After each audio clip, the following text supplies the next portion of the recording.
জাতির ভাগ্যের পরিবর্তন চান?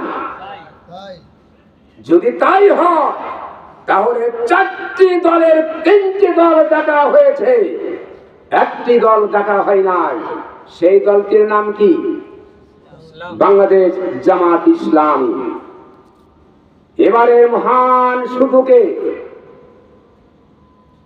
সেই জামাত ইসলামীকে সংসদের ভিতরে কথা বলার সুযোগ করে দিতে হবে।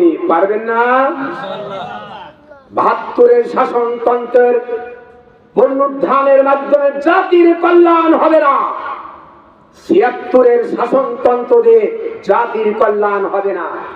জাতির কল্যাণ হতে পারে আল কোরআনের সংবিধানের মাধ্যমে। কেবলমাত্র কোরআন, শুধুমাত্র কোরআন, একমাত্র আল্লাহর আইন, সব লোকের শাসন ছাড়া জাতির কল্যাণ হতে পারে না। জোরে বলেন ঠিক কিনা? এই জন্য আগামী